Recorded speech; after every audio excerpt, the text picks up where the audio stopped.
Perwira Israel dari Brigade Lapis Baja ke-7 Batalion ke-77 tewas diserang perlawanan Palestina di kota Gaza. Mengutip Al-Mayadin pada 23 September, hal ini dikonfirmasi langsung oleh pihak militer Israel di Instagram IDF pada 23 September 2025.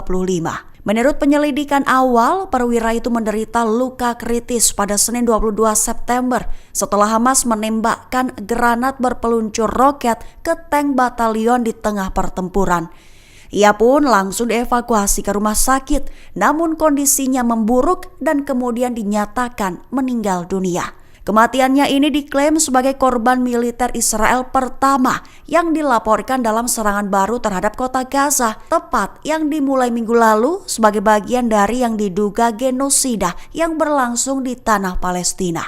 Adapun perwira yang tewas itu dikonfirmasi sebagai komandan kompi bernama Mayor Shahar Netanel Bozalo, 27 tahun. Puluhan ribu warga Italia menggelar aksi demonstrasi pro-Palestina di sejumlah kota pada Senin 22 September. Italia menggelar aksi mogok nasional selama 24 jam untuk menuntut penghentian penjualan senjata ke Israel, pemberlakuan sanksi, dan penghentian genosida bagi keadilan Palestina. Rekaman diambil dari atas stasiun Termini di Roma, namun pemerintah Italia di bawah Perdana Menteri Giorgia Meloni menegaskan tidak akan mengakui Palestina. Italia juga menolak sanksi dagang Uni Eropa terhadap Israel. Meski demikian, Meloni sebelumnya mengecam serangan militer Israel di Gaza. Pemerintah Italia menyebut tidak lagi menjual senjata ke Israel sejak Oktober 2023.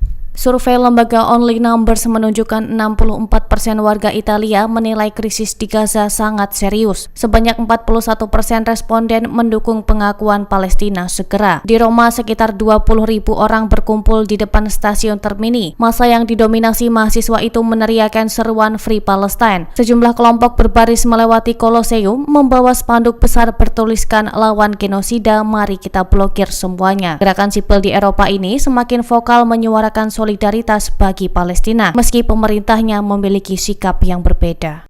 Lebih dari seperempat keluarga di Israel mengalami penderitaan seperti warga Gaza. Warga Israel alami kelaparan akibat kerawanan pangan imbas perang dengan para musuh militernya. Mengutip The Times of Israel pada 22 September, kabar ini menurut pernyataan dari sumber utama Lateh pada Senin 22 September dalam survei sejak Juli lalu. Menyatakan bahwa lebih dari seperempat keluarga Israel termasuk sepertiga anak berjuang untuk mendapatkan cukup makanan. Lantaran terimbas perang 2 tahun Israel melawan Hamas, sekaligus meningkatnya biaya hidup memperdalam kesulitan ekonomi. Hasil laporan lebih lanjut menunjukkan peningkatan yang mengkhawatirkan dalam jumlah warga Israel yang menderita kerawanan pangan selama setahun terakhir. Peningkatan tajam tingkat kerawanan pangan tercermin dalam data makro yang dampaknya juga meluas ke kelas menengah ke bawah warga Israel. Didefinisikan sebagai ketidakmampuan untuk memastikan pasokan pangan yang konstan dan mengandung semua unsur gizi yang diperlukan untuk perkembangan dan kesehatan yang optimal.